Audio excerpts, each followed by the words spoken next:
바르셀로나에서 5일간 비공개로 진행한 쉐이크다운 주간이 마무리를 했습니다.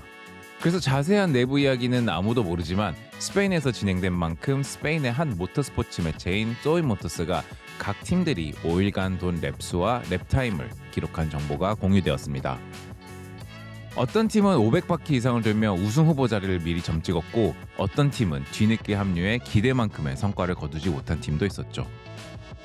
오늘 박스투패스에서는 5일간 진행된 비공개 쉐이크다운에서의 승자와 패자를 정리해보려고 합니다. 아시는 것처럼 각 팀들은 이번 쉐이크다운에서 5일 중 자신들이 정한 3일간 테스트를 진행할 수 있었습니다.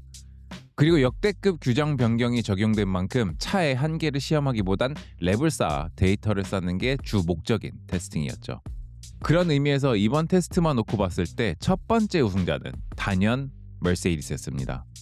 조지 러셀과 키미 앤토넬리는 3일 동안 무려 500랩을 소화했는데 이건 2위인 페라리와는 거의 60랩 정도 차이가 나죠. 거기다 머세디스의 파워 유닛을 사용하는 다른 팀들의 랩수까지 합하면 1000랩이 넘어갑니다.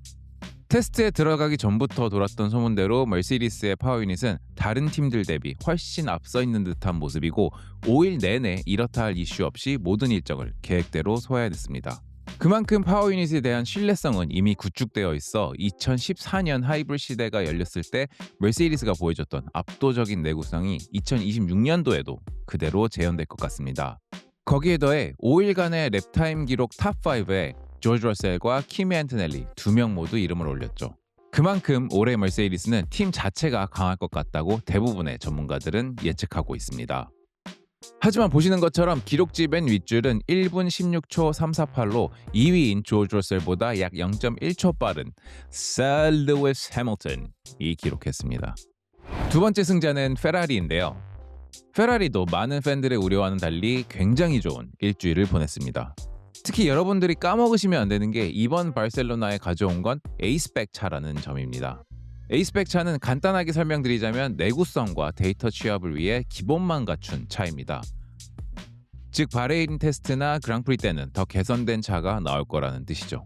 루이스 해밀턴은 중간에 스핀을 하는 모습이 포착되기도 했지만 별 문제 없었고 테스팅 마지막 날엔 최고로 빠른 기록을 세우며 티포시들의 마음에 다시 한번 불을 지폈습니다.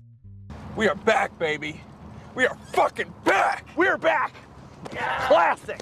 We are back. 해밀턴은 인터뷰에서 굉장히 좋은 한 주간이었다며 만족감을 드러냈습니다. 페라리는 총 440랩을 돌며 마일리지 2위를 기록했는데 속도와 데이터 확보량을 놓고 봤을 때 머세디스와 함께 2강 체제를 굳건히 했습니다. 26시즌 컨스트럭트 챔피언십 경쟁은 머세디스와 페라리가 될 수도? 세 번째 승자는 렛불입니다. 머세디스나 페라리와 비교했을 때는 그렇게 눈에 띄는 모습은 없었지만 렛불과 포드의 파워 유닛 합작품이 문제없이 잘 작동했다는 것만 해도 좋은 성과라고 볼 수 있죠. 렛불과 V카브는 철저히 시스템 체크에만 집중한 듯한 모습이었습니다.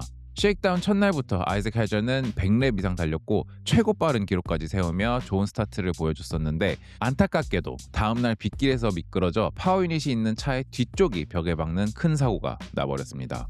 이로 인해 그의 세션은 끝나버렸지만 맥스 버스타펜이 테스트 마지막 날까지 마일리지를 쌓았고 안전하게 운영된 V컵의 마일리지까지 합치면 총 624랩 분량의 유의미한 데이터를 쌓았습니다. 탑5 기록을 세우지 못한 것도 못했다기보단 새로운 파워 유닛에 적응하기 위해 안 한 것 같다는 느낌이 더 강해서 바레인 테스트 때는 더 빠르지 않을까 하는 생각이 듭니다. 패자 발표를 하기에 앞서 패자도 아니고 승자도 아닌 무난하게 테스트를 마친 팀들도 잠깐 이야기하고 넘어가도록 하겠습니다. 작년 챔피언이었던 맥클라렌은 테스트 셋째 날 처음 합류해 테스트를 진행했는데 처음으로 랜도 노리스의 1번이 달린 차가 데뷔를 한 날이기도 했죠. 맥클라렌은 렛불과 마찬가지로 시스템 체크에만 집중한 모습이어서 넷째 날 오스카 피아스트리의 차의 연료 시스템 이슈로 차가 멈췄던 걸 제외하고는 눈에 띄는 하이라이트는 없었습니다. 연속 챔피언십을 노리는 맥클라렌인 만큼 아마 바레인 테스트에 더 많은 걸 보여주지 않을까 생각합니다. 하스의 선전 또한 눈부셨습니다. 중간에 부품 교체 때문에 약간의 이슈가 있었지만 다행히 금열 테스트까지 시간 맞춰 완성했고 총 391랩을 소화하며 마일리지 3위에 올랐는데 이는 렛불이나 맥클라렌보다도 훨씬 많은 수치이죠.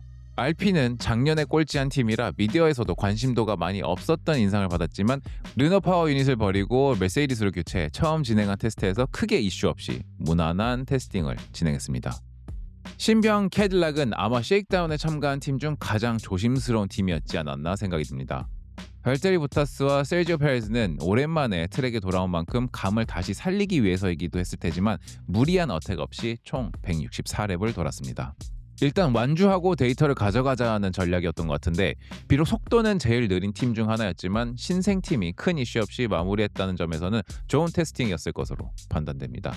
그럼 이번 쉐이크다운의 패자를 발표하자면 첫 번째 팀은 에스턴 마틴입니다. 솔직히 이 카테고리에 넣기 조금 애매하긴 한데 일단 차 준비가 늦어져 테스트를 이틀밖에 하지 못했다는 점, 그것도 첫째 날 랜스롤의 차는 단 5랩 만에 이슈가 생겨 차가 멈춰버리고 말았죠. 다행히 마지막 날엔 고쳐서 페르난도 알론소가 50랩 이상을 달려보긴 했지만 얼마 없는 시간 안에 목표한 랩수보다는 달리지 못해 충분한 데이터를 뽑진 못했을 것 같습니다. 그래도 처음 세상에 공개한 에이드리언 뉴이가 디자인한 26시즌 에스턴 마틴 차는 검게 페인트를 칠해놨어도 이미 그 포스가 느껴져 올 시즌 최고 리버리 디자인이 나오지 않을까 하고 저는 생각합니다. 사이드파 디자인이나 뒤쪽 서스펜션이 윙 쪽에도 연결되어 있는 부분이 분명히 달라도 굉장히 다르다는 느낌을 줘서 이 팀 또한 바레인에 가야 더 확실한 그림이 나올 것 같습니다. F1의 중고 신입인 아우디는 캐딜락과 함께 가장 숙제가 많은 팀인 것 같습니다. 보톨레토는 첫날 27바퀴밖에 돌지 않았는데 차에 결함이 생겨 그대로 테스트가 끝나버렸고 니코 호켄버그 또한 셋째 날 테스팅 도중 차에 문제가 생겨 차를 세워야만 했죠. 아마 아우리가 자체 개발한 파워 유닛 쪽 문제가 있었던 게 아닌가 하는 생각이 드는데 다행히 마지막 날엔 문제를 어느 정도 해결한 건지 많은 랩을 소화하긴 했습니다. 하지만 테스팅을 마무리하고 팀 수석인 마티아 비노토는 풀어야 할 숙제가 산더미만큼 있다고 말했죠. 킥사우블 시절에 사람들이 대거 있다곤 하지만 새로운 팀이라는 점, 그리고 새로운 파워 유닛이라는 점이 이번 시즌에 임하는 데 있어 생각보다 더 높은 허들로 다가온 것 같습니다. 이전 영상에서도 언급했듯이 쉐이크다운은 말 그대로 본격적인 테스트를 하기에 앞서 진행하는 몸풀기의 느낌이 강해 이 결과를 놓고 이번 시즌을 점치는 거엔 무리가 있지만 준비된 팀은 앞서갔고 준비가 늦은 팀은 벌써부터 쫓기고 있다는 느낌을 받았습니다. 결국 모든 게 연결되어 있기 때문에 이번에 각 팀들이 얻은 데이터가 어떻게 작용하는지는 바레인에서 나타날 겁니다. 여러분은 이번 쉐이크다운 이후 어떤 팀들이 26시즌에 선정할 것 같은지 댓글로 의견 나눠주시고 영상 재밌게 보셨다면 구독과 좋아요, 하이프 부탁드리며 지금까지 박스투패스였습니다.